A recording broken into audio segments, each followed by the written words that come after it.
سورۃ توبہ میں 3 صحابہ کا واقعہ لکھا ہوا ہے، وہ سنایا جائے لیکن بہت تفصیلی ہے، تو آج ارادہ ہے کہ اس کو پڑھا جائے۔ تشریح کا تو موقع نہیں ہے کہ تفصیلی واقعہ، دعا کریں انشاءاللہ تعالیٰ یہ پورا ہو جائے۔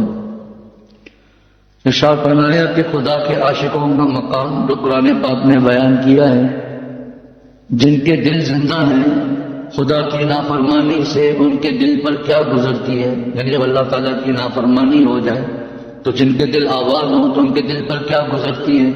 صحابہ رضی اللہ تعالیٰ عنہ کو جب اللہ تعالیٰ کی ناراضگی کا علم ہوا تو ضاقت علیہم الارض بما رحبت وضاقت علیہم انفسہم، زمین باوجود اپنی وسعت کے ان پر تنگ ہو گئی اور وہ اپنی جانوں سے بھی بیزار ہو گئے۔ یہ اللہ کے عاشقوں کی نشانی ہے۔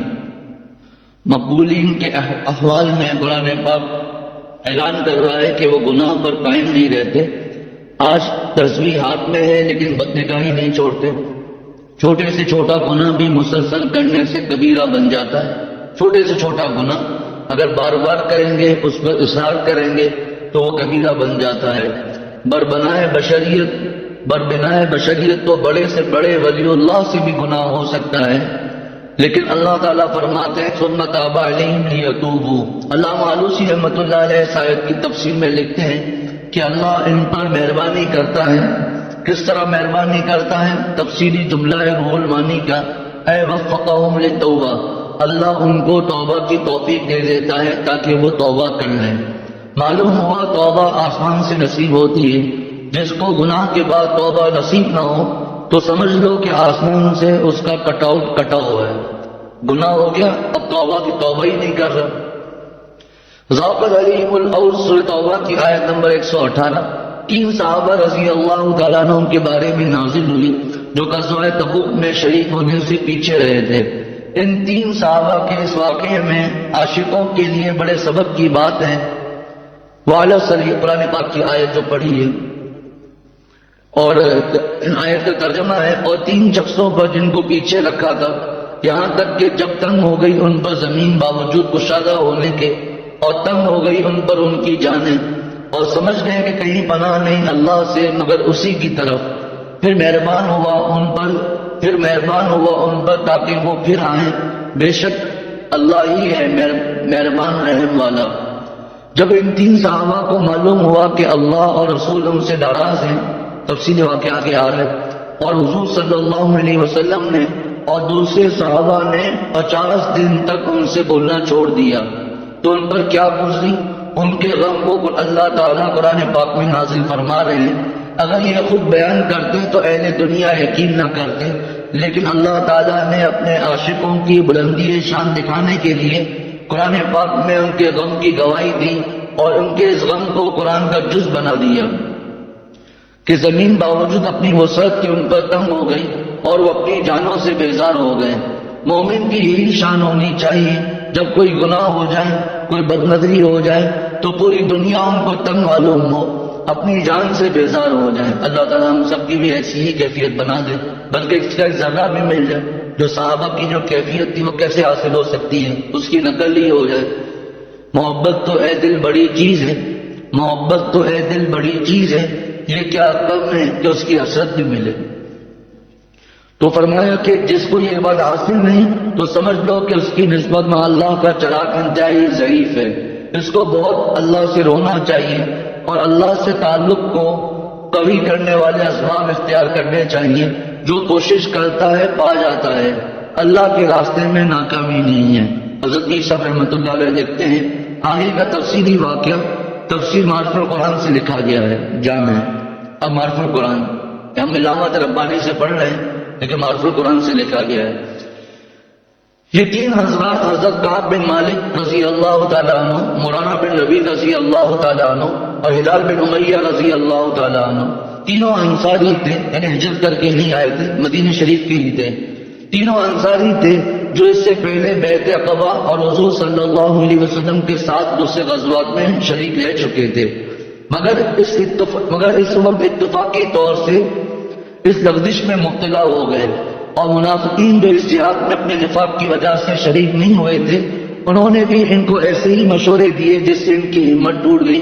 جب رسول اللہ صلی اللہ علیہ وسلم اس جہاد سے واپس آئے تو منافقین میں حاضر ہو کر جھوٹے عذر پیش کر کے اور جھوٹی قسمیں کھا کر رسول اللہ صلی اللہ علیہ وسلم کو راضی کرنا چاہا.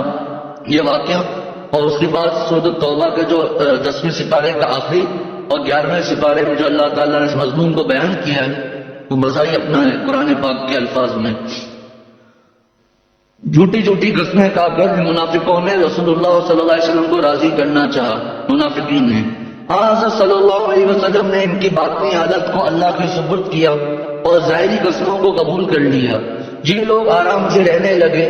کچھ لوگوں نے ان تینوں انصاری صاحب بزرگوں کو بھی یہی مشورہ دیا کہ تم بھی جھوٹے عذر کر کے اپنی صفائی پیش کر دو، مگر ان کے دلوں نے ملامت کی کہ ایک گناہ تو جہاد سے پیچھے رہنے کا کر چکے ہیں، اب دوسرا گناہ حضور صلی اللہ علیہ وسلم کے سامنے جھوٹ بولنے کا کرے.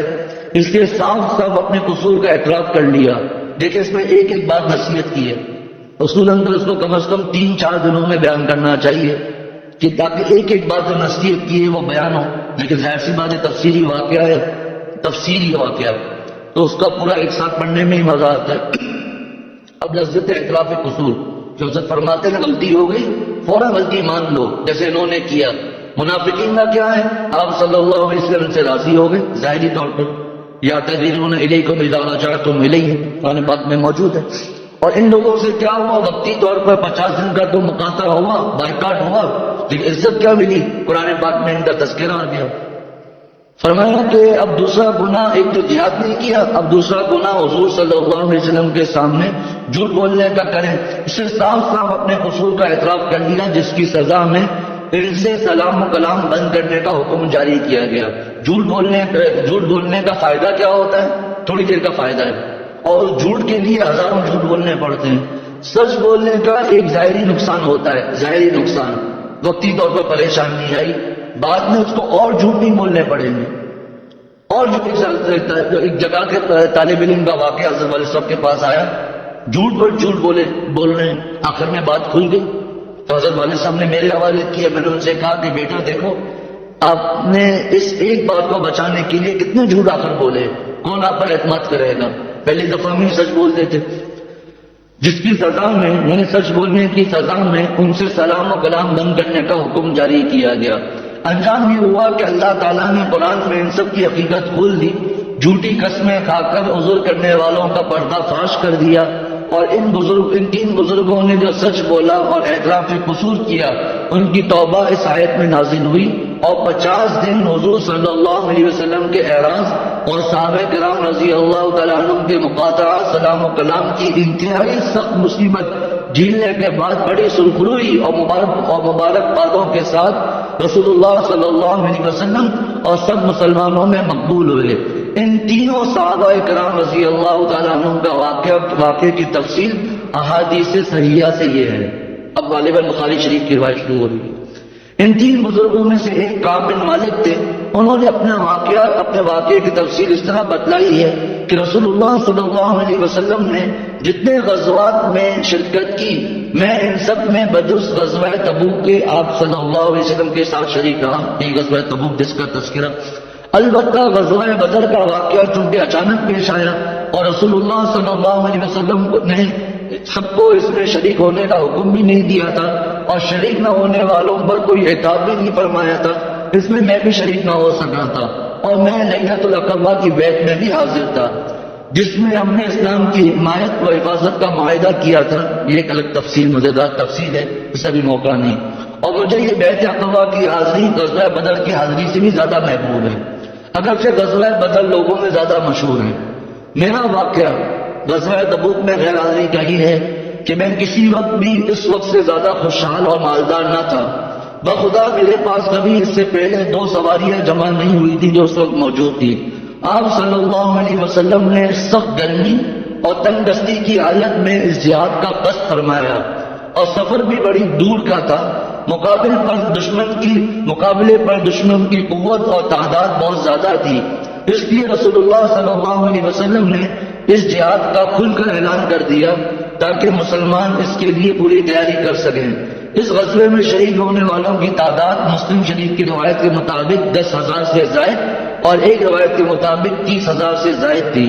اس جہاد میں نکلنے والوں کی کوئی فہرست نہیں لکھی گئی تھی، اس لیے جو لوگ جہاد میں نہیں جانا چاہتے تھے ان کو یہ موقع مل گیا کہ نہ گئے تو کسی کو خبر بھی نہ ہوگی۔ جس وقت حضور صلی اللہ علیہ وسلم اس جہاد کے لیے نکلے تو وہ وقت تھا کھجوریں پک رہی تھی، باغات والے ان میں مشغول تھے۔ اس حالت میں حضور صلی اللہ علیہ وسلم اور عام مسلمانوں نے سفر کی تیاری شروع کر دی۔ جمعرات کے دن سفر کا آغاز فرمایا۔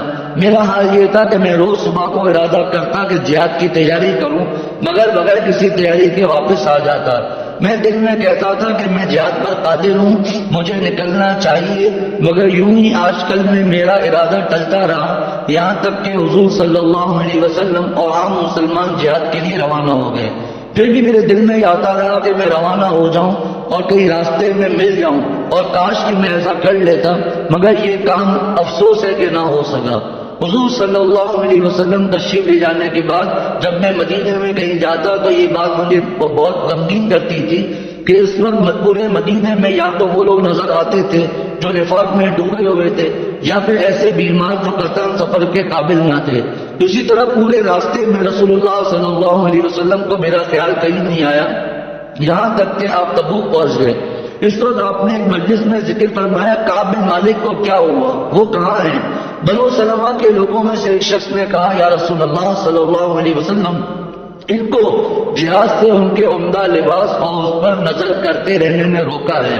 حضور صلی اللہ حضرت معاذ بن جبل رضی اللہ تعالیٰ عنہ نے عرض کیا کہ تم نے یہ بری بات کہی ہے۔ دیکھیں صحابہ کا انداز، جس نے برائی کی اس کا نام نہیں لیا۔ میں نے عرض کیا نا ایک ایک واقعے میں کتنا سبق ہے، جس نے برائی کی اس کا نام نہیں لے رہے، جس نے دفاع کیا اس کا نام بھی لے رہے۔ انداز دیکھیے، یہ ہے صحابہ کا کلام۔ معاذ بن جبل رضی اللہ تعالیٰ عنہ نے عرض کیا کہ تم نے بری بات کہی ہے یا رسول اللہ، بخدا میں نے ان میں خیر کے سوا کچھ نہیں پایا۔ معلوم ہوا جب کسی کے سامنے غیبت ہو تو فوراً دفاع کرنا چاہیے، جو حدیث میں اس کا حکم بھی ہے۔ میں نے ان میں خیر کے سوا کچھ نہیں پایا۔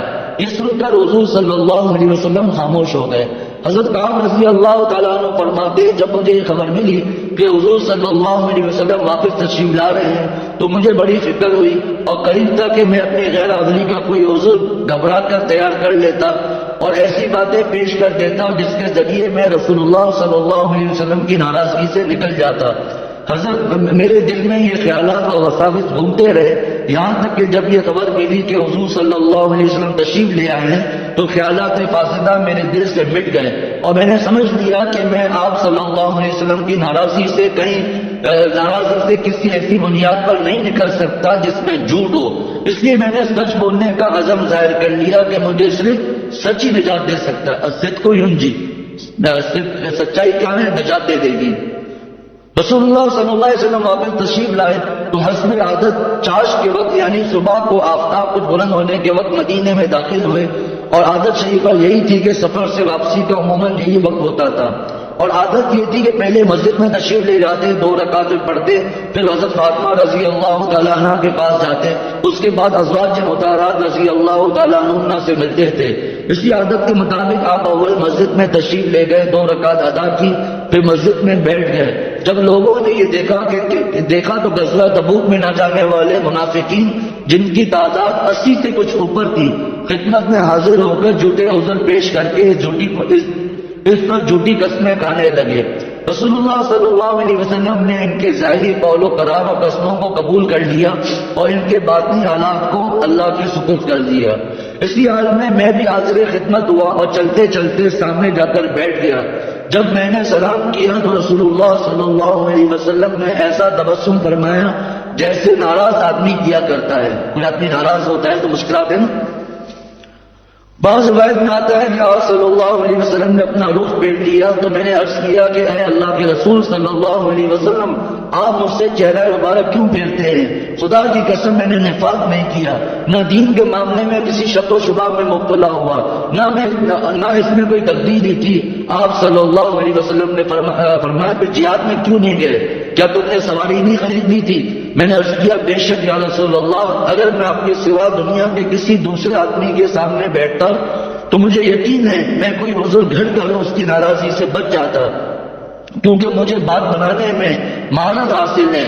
لیکن قسم ہے اللہ کی میں نے سمجھ لیا ہے کہ اگر میں نے آپ سے کوئی جھوٹی بات کہی جس سے آپ وقتی طور پر راضی ہو جائے تو کچھ دور نہیں اللہ تعالیٰ حقیقت حال آپ پر کھول کر مجھ سے ناراض کر دیں گے.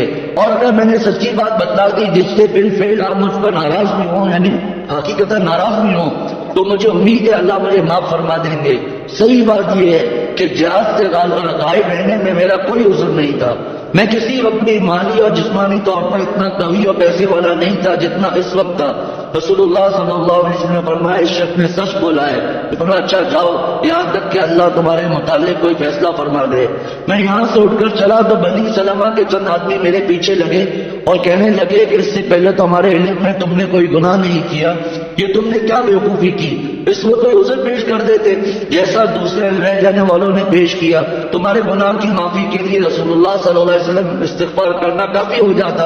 بخدا یہ لوگ مجھے بار بار ملامت کرتے رہے، یہاں تک کہ میرے دل میں یہ خیال آ گیا کہ میں لوٹ جاؤں اور پھر جا کر عرض کر دوں کہ میں نے جو بات پہلے کہی تھی وہ غلط تھی، میرا عذر صحیح موجود تھا. پھر میں نے دل میں کہا کہ میں ایک گناہ کے دو گناہ نہ بناؤں. دیکھیں کیا نصیحت ہے. ایک گناہ کو تخلف یعنی پیچھے رہ جانے کا سرزد ہو چکا ہے، دوسرا گناہ جھوٹ بولنے کا کر گزروں. پھر میں نے پوچھا پیچھے رہ جانے والوں میں کوئی اور بھی میرے ساتھ ہے جس نے اپنے جرم کا اعتراف کر لیا ہو؟ انہوں نے بتلایا دو آدمی اور ہیں جنہوں نے تمہاری طرح اقرار جرم کر لیا اور ان کو بھی وہی جواب دیا گیا ہے جو تمہیں کہا گیا ہے.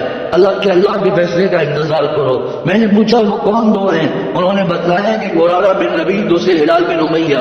میں نے ان سے مرارہ کے تخلف کا تو سبب یہ ہوا کہ ان میں سے مرادہ کے تخلف کا سبب تو یہ ہوا کہ ان کا ایک باغ تھا جس کا پھل اس وقت پکڑا تھا. تو انہوں نے اپنے دل میں کہا تم نے اس سے پہلے کئی غزوات میں حصہ لیا ہے، اگر اس سال جہاد میں نہ جاؤ تو کیا جرم ہے؟ اس کے بعد جب انہیں اپنے گناہ پر تنبہ ہوا تو انہوں نے اللہ سے عہد کر لیا کہ یہ باغ میں نے اللہ کی راہ میں صدقہ کر دیا. اور دوسرے بزرگ ہلال بن امیہ کا یہ واقعہ ہوا کہ ان کے اہل و عیال عرصے سے متفرق تھے. اس موقع پر سب جمع ہو گئے تو خیال کیا کہ اس سال میں جہاد میں نہ جاؤں، اپنے اہل و عیال میں بسر کروں. ان کو بھی جب اپنے گناہ کا خیال آیا تو انہوں نے یہ عہد کیا کہ اپنے اہل و عیال سے علیحدگی اختیار کر لوں گا. کعب بن مالک فرماتے ہیں کہ ان لوگوں نے ایسے دو بزرگوں کا ذکر کیا جو غزوہ بدر کے مجاہدین میں سے ہیں. تو میں نے کہا کہ بس میرے لیے انہی دونوں بزرگوں کا عمل قابل تقلید ہے.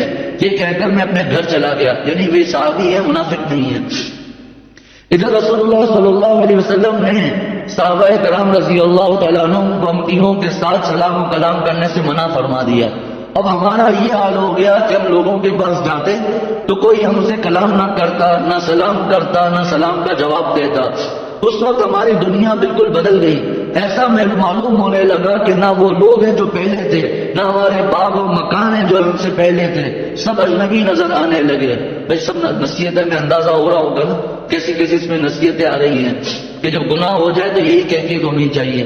مجھے سب سے بڑی فکر یہ تھی کہ اگر اس سال میں مر گیا، سنیے اب فکر کیا تھی ان حضرات کو، اگر میں سال میں مر گیا تو رسول اللہ صلی اللہ علیہ وسلم میری جنازے کی نماز نہ پڑھیں گے، یا خدا نہ خواستہ اس عرصے میں حضور صلی اللہ علیہ وسلم کی وفات ہو گئی تو میں عمر پر اسی طرح سب لوگوں میں ذلیل و خوار کرتا رہوں گا.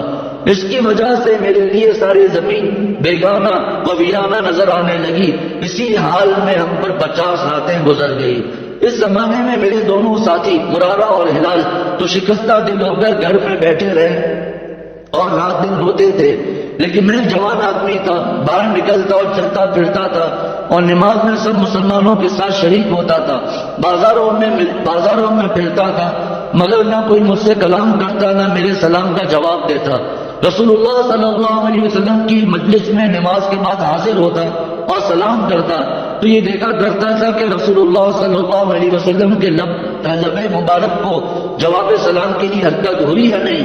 پھر میں آپ کے قریب ہی نماز پڑھتا تو نظر چڑھا کر آپ کی طرف دیکھتا تو معلوم ہوتا جب میں نماز میں مشغول ہو جاتا ہوں تو آپ میری طرف دیکھتے ہیں اور جب میں آپ کی طرف دیکھتا ہوں تو رخ پھیر لیتے ہیں. خواجہ صاحب فرماتے ہیں یوں تو نظر مجھ پہ ڈالی جائے گی، جب میں ڈالوں تو ہٹا دی جائے گی. اسی حضرت والد صاحب نے فرمایا جب کسی سے ناراض ہوتا ہے تو دل میں محبت ہی ہوتی ہے، لیکن نظروں سے دور کر دیتا ہے۔ جب لوگوں کی بے روزی دراز ہوئی تو ایک روز میں اپنے چچا زاد بھائی قتادہ رضی اللہ تعالیٰ عنہ کے پاس گیا جو میرے سب سے زیادہ دوست تھے۔ میں نے ان کو سلام کیا، خدا کی قسم انہوں نے بھی میرے سلام کا جواب نہیں دیا۔ میں نے پوچھا ہے قتادہ کیا تم نہیں جانتے کہ میں اللہ اور رسول صلی اللہ علیہ وسلم سے محبت رکھتا ہوں؟ اس پر بھی قتادہ نے سکوت کیا، کوئی جواب نہیں دیا۔ جب میں نے بار بار یہ سوال دہرایا تو تیسری یا چوتھی مرتبہ انہوں نے صرف اتنا کہا کہ اللہ جانتا ہے اور اس کا رسول۔ میں رو پڑا۔ اسی زمانے میں ایک روز میں مدینے کے بازار میں چل رہا تھا کہ اچانک ملک شام کا ایک نبطی شخص جو غلہ فروخت کرنے کے لیے شام سے مدینے میں آیا تھا، اس کو دیکھا کہ لوگوں سے پوچھ رہا ہے کہ کوئی مجھے کعب بن مالک کا بتا سکتا ہے؟ لوگوں نے مجھے دیکھ کر میری طرف اشارہ کیا کہ وہ آدمی میرے پاس آ گیا اور مجھے شاعر غسان کا ایک خط دیا جو ریشمی رومال میں لکھا ہوا تھا، جس کا یہ مضمون تھا۔ اب سنیے ان کافروں کی سازش ہے۔ اما بعد، عربی ہے اما بعد، مجھے یہ خبر ملی ہے کہ آپ کے نبی نے آپ سے بے وفائی کی ہے۔ انا للہ و انا الیہ راجعون۔ یہ دیکھیں کس طرح دور کرنے والے ہیں۔ آپ کے نبی نے آپ سے بے وفائی کی اور آپ کو دور رکھا ہے۔ اللہ تعالیٰ نے تمہیں ذلت و ہلاکت کی جگہ میں نہیں رکھا ہے۔ تم اگر ہمارے یہاں آنا پسند کرو تو آ جاؤ، ہم تمہاری مدد کریں گے۔ میں نے جب خط پڑھا تو کہا کہ یہ ایک اور میرا امتحان و آزمائش ہے کہ اہل کفر کو مجھ سے طمع اور توقع ہو گئی کہ میں ان کے ساتھ شامل ہو جاؤں۔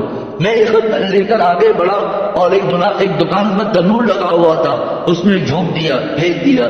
حضرت کہا فرماتے ہیں جب 50 میں سے 40 راتیں گزر چکی تھی تو اچانک دیکھا کہ رسول اللہ صلی اللہ علیہ وسلم کے قاصد خزیمہ بن ثابت رضی اللہ تعالیٰ عنہ میرے پاس آ رہے ہیں۔ آپ نے یہ کہا کہ رسول اللہ صلی اللہ علیہ وسلم نے حکم دیا ہے کہ تم اپنی بیوی سے بھی علیحدگی اختیار کر لو۔ میں نے پوچھا کہ کیا طلاق دے دوں یا کیا کروں؟ انہوں نے بتایا کہ نہیں، عملاً ان سے الگ رہو، قریب نہ جاؤ۔ اسی طرح کا حکم میرے دونوں ساتھیوں کے پاس بھی پہنچا۔ میں نے بیوی سے کہہ دیا کہ تم اپنے میکے میں چلی جاؤ اور وہیں رہو جب تک اللہ تعالیٰ کوئی فیصلہ فرما دے۔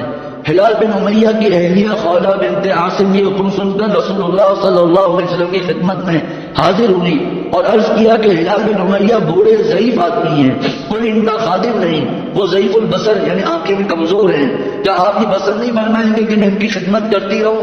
حضور صلی اللہ علیہ وسلم میں خدمت کرنے کی ممانعت نہیں، البتہ وہ تمہارے پاس نہ جائے۔ انہوں نے عرض کیا وہ تو بڑھاپے کی وجہ سے ایسے ہو گئے ہیں کہ ان میں کوئی حرکت ہی نہیں، واللہ ان پر تو مسلسل گریہ طاری ہے اور رات دن روتے رہتے ہیں۔ کعب بن مالک فرماتے ہیں کہ مجھے بھی اب برے بازو ہوتے ہیں، خیرخواہ ہوتے ہیں، مشورہ دیتے ہیں، بعض بدخواہ ہوتے ہیں، غلط مشورے دیتے ہیں۔ مجھے بھی میرے بعض متعلقین نے مشورہ دیا کہ تم بھی حضرت صلی اللہ علیہ وسلم سے بیوی کو ساتھ رکھنے کی اجازت دو جیسا کہ آپ نے ہلال کو اجازت دے دی ہے۔ میں نے کہا کہ میں ایسا نہیں کروں گا، معلوم نہیں رسول اللہ میں ایسا نہیں کروں گا، معلوم نہیں کہ رسول اللہ صلی اللہ علیہ وسلم کیا جواب دیں۔ اس کے علاوہ میں جوان آدمی ہوں، بیوی کو ساتھ رکھنا احتیاط کے خلاف ہے۔ چنانچہ اسی حال پر میں نے 10 راتیں اور گزاری، یہاں تک کہ 50 راتیں مکمل ہو گئی، 50 دن تک بائیکاٹ ہوا ہے۔ اس وقت ہماری توبہ رسول اللہ صلی اللہ علیہ وسلم پر 1/3 رات گزرنے کے وقت نازل ہوئی، رات کے 3 حصہ کر کے 1/3 1/3۔ ام المؤمنین حضرت ام سلمہ رضی اللہ تعالی عنہ جو اس وقت حاضر تھی، انہوں نے عرض کیا کہ اجازت دو تو کعب بن مالک کو اسی وقت اس کی خبر کر دی جائے۔ آپ صلی اللہ علیہ وسلم نے فرمایا ایسا ہوا تو ابھی لوگوں کا ہجوم ہو جائے گا، رات کی نیند مشکل ہو جائے گی۔ ناراضگی تھی تو اللہ کے لیے، محبت کی ہے تو اللہ کے لیے۔ دیکھیے کیا حال تھا ان حضرات کا۔ آپ نے فرمایا ایسا ہوا تو ابھی لوگوں کا ہجوم ہو جائے گا، رات کی نیند مشکل ہو جائے گی۔ کعب بن مالک فرماتے ہیں 50ویں رات کے بعد صبح کی نماز پڑھ کر میں اپنے گھر کی چھت پر بیٹھا تھا اور میری وہ حالت تھی جس کا ذکر اللہ تعالیٰ نے قرآن پاک میں کیا ہے کہ مجھ پر میری جان اور زمین باوجود وسعت کے تنگ ہو چکی تھی کہ اچانک میں نے سلا پہاڑ کے اوپر سے کسی چلانے والے کی آواز سنی جو بلند آواز سے کہہ رہا تھا اے کعب بن مالک بشارت ہو، اے کعب بن مالک بشارت ہو. ایک روایت میں ہے کہ یہ بلند آواز سے کہنے والے ابو بکر رضی اللہ تعالیٰ عنہ تھے جنہوں نے جبل سلا پر چڑھ کر یہ آواز دی کہ اللہ نے کعب کی توبہ قبول فرما لی، بشارت ہو. اور ایک روایت میں ہے کہ یہ خوشخبری حضرت کعب کو سنانے کے لیے دو آدمی دوڑے، ان میں سے ایک آگے بڑھ گیا تو جو پیچھے رہ گیا تھا انہوں نے یہ کیا کہ سلا پہاڑ پر چڑھ کر آواز دے دی. اور کہا جاتا ہے کہ یہ دوڑنے والے دو بزرگ حضرت صدیق اکبر رضی اللہ تعالیٰ عنہ اور فاروق اعظم تھے.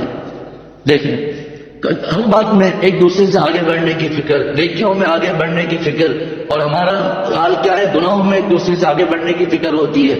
کعب بن مالک فرماتے ہیں یہ آواز سن کر میں دیکھیے ایک ایک بات میں نصیحتیں کتنی ہیں، آپ اندازہ لگا رہے ہیں کہ ایک دن کا مضمون نہیں ہے یہ. کعب بن مالک فرماتے ہیں کہ یہ آواز سن کر میں سجدے میں گر گیا اور انتہائی فرض سے رونے لگا اور مجھے معلوم ہو گیا کہ اب کشاکی آ گئی. رسول اللہ صلی اللہ علیہ وسلم نے صبح کی نماز کے بعد صحابہ کرام رضی اللہ تعالیٰ عنہ کو ہماری توبہ قبول ہونے کی خبر دی تھی. اب سب طرف سے لوگ ہم تینوں کو مبارک دینے کے لیے دوڑ پڑے. بعض لوگ گھوڑے پر سوار ہو کر میرے پاس پہنچے مگر پہاڑ سے آواز دینے والے کی آواز سب سے پہلے پہنچ گئی. حضرت کعب کہتے ہیں کہ میں حضور صلی اللہ علیہ وسلم کی خدمت میں حاضری کے لیے نکلا تو لوگ جوک در جوک مجھے مبارک دینے کے لیے آ رہے تھے. میں مسجد نبوی میں داخل ہوا تو دیکھا حضور صلی اللہ علیہ وسلم تشریف فرما ہے، آپ کے گرد صحابہ کرام کا مجمع ہے. مجھے دیکھ کر سب سے پہلے طلحہ بن عبید اللہ رضی اللہ تعالیٰ عنہ کھڑے ہو کر میری طرف لپکے اور مجھ سے مصافحہ کر کے قبول توبہ پر مبارکباد دی. طلحہ کا یہ احساس میں کبھی نہیں بھولتا. جب میں رسول اللہ صلی اللہ علیہ وسلم کو سلام کیا تو آپ کا چہرہ مبارک خوشی کی وجہ سے چمک رہا تھا. آپ نے فرمایا اے کعب بشارت ہو تمہیں ایسے مبارک دن کی جو تمہاری عمر میں پیدائش سے لے کر آج تک سب سے زیادہ بہتر دن ہے. میں نے عرض کیا یا رسول اللہ یہ حکم آپ کی طرف سے ہے اللہ کی طرف سے؟ آپ نے فرمایا کہ نہیں یہ حکم اللہ کا ہے، تم نے سچ بولا تھا، اللہ نے تمہاری سچائی کو ظاہر فرما دیا. میں نے عرض کیا یا رسول اللہ میری توبہ یہ ہے کہ میں اپنے سب مال و متاع سے نکل جاؤں، سب کو اللہ کی راہ میں صدقہ کر دوں. آپ نے فرمایا نہیں، کچھ مال اپنی ضرورت کے لیے رہنے دو، یہ بہتر ہے. میں نے عرض کیا اچھا آدھا مال صدقہ کر دوں؟ آپ نے اس سے بھی انکار کر دیا. پھر میں نے ایک تہائی مال کی اجازت مانگی تو آپ نے اس کو قبول فرما دیا. میں نے عرض کیا یا رسول اللہ صلی اللہ علیہ وسلم مجھے اللہ نے سچ بولنے کی وجہ سے نجات دی ہے، اس لیے میں عہد کرتا ہوں جب تک میں زندہ ہوں کبھی سچ کے سوا کوئی کلمہ نہیں بولوں گا. جب سے میں نے رسول اللہ صلی اللہ علیہ وسلم سے سچ بولنے کا عہد کیا تھا الحمدللہ آج تک کوئی کلمہ جھوٹ میری زبان پر نہیں آیا. مجھے امید ہے اللہ تعالیٰ باقی زندگی میں بھی مجھے اس سے محفوظ رکھیں گے. خدا کی قسم اسلام کے بعد اس سے بڑی نعمت مجھے نہیں ملی کہ میں نے رسول اللہ صلی اللہ علیہ وسلم کے سامنے سچ بولا، جھوٹ سے پرہیز کیا. کیونکہ اگر میں جھوٹ بولتا تو اسی طرح ہلاکت میں پڑ جاتا جس طرح دوسرے جھوٹی قسمیں کھانے والے ہلاک ہوئے جن کے بارے میں قرآن میں یہ نازل ہوا سَيَحْلِفُونَ بِاللَّهِ لَكُمْ إِذَا انقَلَبْتُمْ إِلَيْهِمْ سے لے کر فَإِنَّ اللَّهَ لَا يَرْضَىٰ عَنِ الْقَوْمِ الْفَاسِقِينَ کہ سَيَحْلِفُونَ بِاللَّهِ ان قریب وہ لوگ اللہ کی قسمیں کہیں گے تمہارے سامنے جب تم لوگ ان کی طرف لوٹ کے آؤ گے. بعض حضرات نے فرمایا کہ ان تینوں حضرات سے مقاطعہ 50 دن تک جاری رہنا یہ بائیکاٹ شاید اس حکمت پر مبنی تھا کہ رسول اللہ صلی اللہ علیہ وسلم کے غزوہ تبوک میں 50 دن ہی صرف ہوئے تھے. از معرف القرآن جلد نمبر 4 صفحہ 480 کم 3 477. اللہ تعالیٰ ہم سب کو عمل کی توفیق عطا فرمائے.